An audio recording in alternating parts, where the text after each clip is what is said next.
अस्सलाम वालेकुम, नमस्कार। मैं हूं शकील अहमद और आप देख रहे हैं न्यूज़ मैक्स। अभी पिछले 2 दिनों से 2 मामले काफ़ी गरमाए हुए हैं। एक तो उत्तर प्रदेश में और उसके साथ ही कर्नाटक में अजान को बंद करने की कोशिश की जा रही है। कर्नाटक में जिस तरह से वक्फ बोर्ड ने एक ऑर्डर जारी किया है कि फजर की नमाज लाउड स्पीकर पर ना दी जाए, और उसके साथ ही और बहुत सारी गाइडलाइंस जारी की गई हैं कि कितनी आवाज़ रखनी है लाउड स्पीकर की, उसके साथ ही कब कब आपको लाउड स्पीकर बजाना है, किन किन ओकेज़न पर आप लाउड स्पीकर का इस्तेमाल कर सकते हैं। वक्फ बोर्ड की तरफ से ये एक सूचना जारी की गई है जिस पर अमल करना तमाम मसाजिद के लिए ज़रूरी है।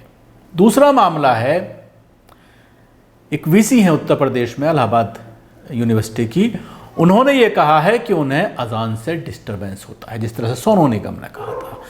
इसके अलावा राजस्थान सरकार में 12वीं क्लास में पॉलिटिकल साइंस की एक किताब में एक चैप्टर को लेकर भी विवाद हो गया है, जिसमें इस्लाम धर्म को आतंकवाद से जोड़ता हुआ बताया गया है, जिसको लेकर विवाद चल रहा है और उसके साथ ही धरना प्रदर्शन भी किए जा रहे हैं।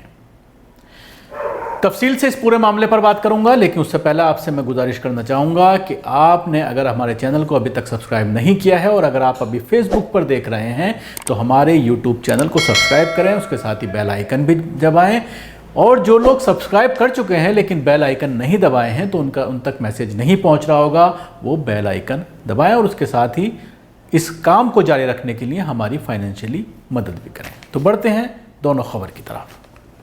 पहला मामला अजान का है। जिस तरह से मैंने ये कहा, कर्नाटक में सरकार किसकी है? बीजेपी की। बीजेपी शासित राज्य में वहाँ का जो वक्फ बोर्ड है उसने एक सर्कुलर जारी किया है तमाम मस्जिदों को, और ये कहा है कि फजर की अजान लाउड स्पीकर में ना दी जाए, जिसको लेकर के विवाद होना ज़रूरी है। विरोध शुरू हो गया है और मुसलमानों का ये कहना है कि सिर्फ ऐसा नहीं है कि मसाजिद के अंदर ही लाउड स्पीकर का इस्तेमाल होता है, बल्कि दूसरे मज़ाहिब की भी जो इमारतें हैं, बिल्डिंग्स हैं, मंदिर हो, चर्च हो या गुरुद्वारे हों, वहाँ पर भी सुबह ही सुबह जो है शुरू हो जाता है लाउड स्पीकर और पूजा की जाती है। मंदिर की अगर हम बात करते हैं, आरती होती है, सब लाउड स्पीकर पर होता है।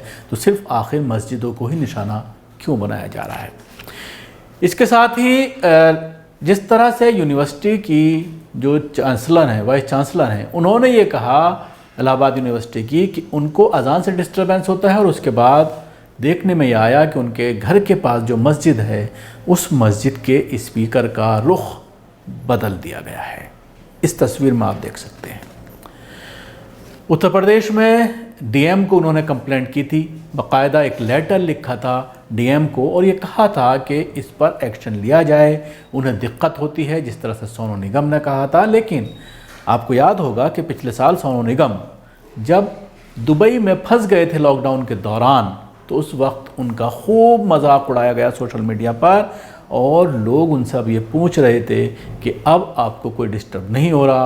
और जिस तरह के ट्वीट सोशल मीडिया पर ट्वीट किए जा रहे थे सोनू निगम के ज़रिए, उसमें आपसी भाईचारे के मैसेज थे, और उसके साथ ही दुबई की तारीफ़ करते हुए वो नज़र आ रहे थे। खूब खिंचाई की गई।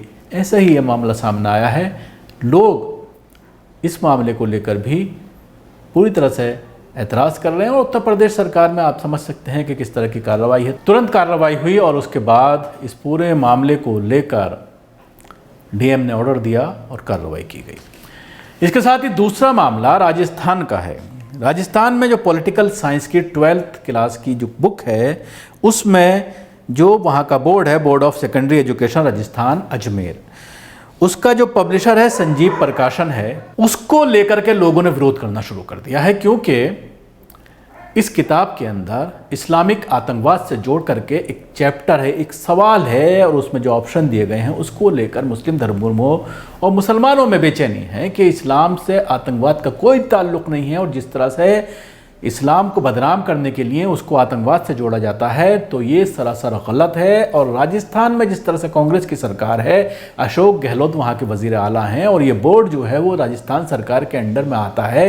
एक बाकायदा कमेटी बनाई गई है जो इन किताबों को सर्वेक्षण करता है, इनको पूरी तरह से जांच करता है, एक बोर्ड है, और वो बोर्ड के पास करने के बाद ही सारा मवाद जो है वो किताबों में जो है वो कंपाइल किया जाता है, किताबों में रखा जाता है। आखिर इस तरह के सवाल पर, इस तरह के चीज़ों को किस तरह से राजस्थान की सरकार ने, उस बोर्ड ने इजाज़त दी और ये किताबी शक्ल में जो है बच्चों तक जा रही है और बच्चों के जहन में ये बात डाली जा रही है कि इस्लाम आतंकवाद को बढ़ावा देता है और इस्लाम का ताल्लुक़ आतंकवाद से है। जाहिर सी बात है, जब वो छोटे छोटे बच्चों के जहन में बचपने में ही इस तरह की चीज़ें डाली जाएंगी तो इस्लाम के लेकर, मुसलमानों को लेकर उनके दिमाग में एक घृणा बैठेगी, एक उनके अंदर एक नफ़रत पैदा होगी और जो एक माहौल है देश का, एक दूसरे के साथ रहने का, हिंदू मुसलमानों मोहब्बत का, भाईचारे का, प्यार का, उस माहौल को झटका लगेगा। लेकिन इसके साथ ही एक और अफसोसनाक बात ये सामने आई राजस्थान में कि कुछ मुसलमानों ने इस प्रकाशन के ख़िलाफ़, इस पब्लिशर के ख़िलाफ़ एफआईआर दर्ज कराई, लेकिन उस पब्लिशर के ख़िलाफ़ तो कोई मामला दर्ज नहीं किया गया, उसके ख़िलाफ़ कोई एक्शन नहीं लिया गया, किताबों को वापस करने की बात सरकार के ज़रिए नहीं कही गई। वहीं उस शख्स के ख़िलाफ़ एफआईआर दर्ज करके उसको जेल में डाल दिया गया, उसको गिरफ्तार कर लिया गया। आप अपने टीवी स्क्रीन पर यह दृश्य देख सकते हैं।